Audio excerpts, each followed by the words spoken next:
All right. Penny for your thoughts, friends, on one battle after another. Let's go ahead and let's talk about it. I'm going to just hit you with a spoiler warning right now. So if you haven't watched it, it definitely is worth seeing, even if it's just for the deconstruction about where we are as a society. So definitely still watch it. But for those who have seen it, okay, I really wanted to like this movie. I wanted to love this movie. I liked it. I wanted to love it so badly. It had all the surface level fixings for me. I don't normally watch previews, but I did see a few glimpses of this one. I saw that it had Leonardo, okay, who's one of my go actors. And for the girlies who don't know, a go actor is basically someone, if you see that they are starring in a movie, that thing's green. That thing's green! You go. On the flip side, you're no actors. Like, as soon as I see that they're in a movie, I'm over it. Jared Leto is an example of like a no actor. But, I was into it. In the past, French 75 was my favorite adult beverage. Okay, the idea of resistance, solidarity, I'm in. Okay, I even wrote a Substack article about how annoyed with how I felt like capitalism had unlocked the perfect algorithmized bunch of targeted lefty topics and they got me. And I almost rebuked it, okay? I almost rebuked this movie because of how locked in it was. But I still went in very strong, wanting to like it. So let's talk about what I did like and then what I actually wasn't a super huge fan of at all. Let's hit the likes, okay? We had bold moves. Bold moves is huge. I can pretty confidently say that there aren't a lot of mainstream movies or TV shows that are being made right now that are specifically calling attention to the fact that there are types of white supremacy groups like the Christmas Adventurers, where you have extremely powerful politicians and businessmen in the driver's seat. They do very much actually exist. Not a lot of media going around about anything like that, or the fact that there are very much rogue militias. There's protest agitators that do in fact work with corrupt law enforcement to be the most powerful gang in the United States, showing examples of what mutual aid could look like at a certain scale, code words, analog communication styles, preparation against authoritarian tactics. These are all things that I would consider very bold to have in a mainstream film setting in 2025. I actually don't think that we're going to get much more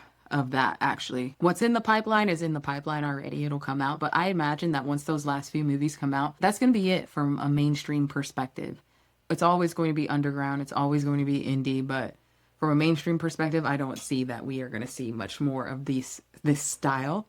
In fact, we're going to see a lot more of like Red Scare media censorship type of a situation in the coming months. Where, in the past you had media gatekeepers like Walt Disney actively telling his filmmakers to not create anything that glorified the common man, or anything that criticized capitalism, or anything that criticized the for-profit system.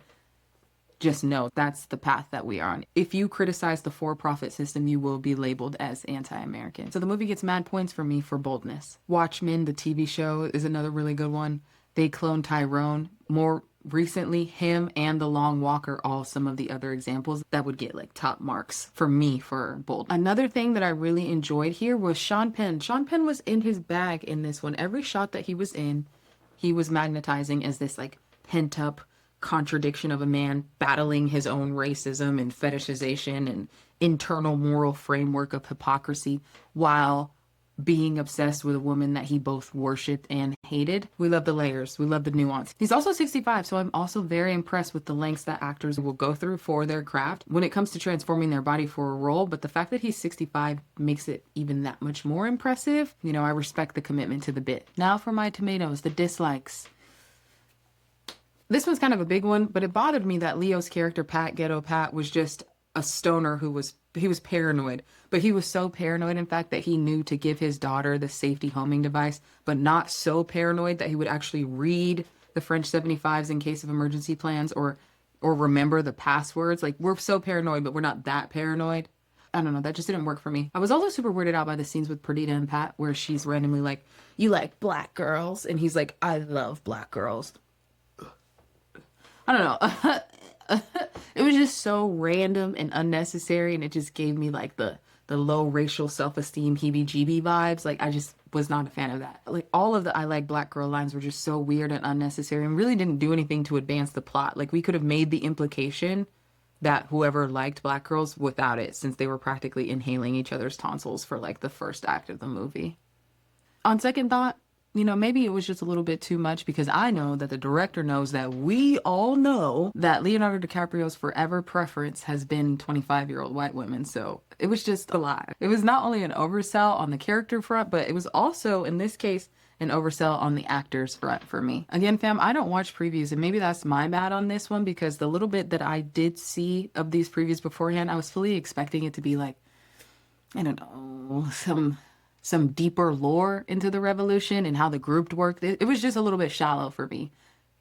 I feel like it can't be overlooked that some of the language was a little cringe, but I don't know if that's because it's written by, you know, out of touch capitalists, late to the game, still wanting to try and maximize on being woke, or if it's a testament to how the phrase read the room is almost completely unusable. Because if this movie was filmed in 2024 last year, then the room that the people are supposed to be reading has shifted so far and so quickly further to the right that the movie script can't get out fast enough, okay?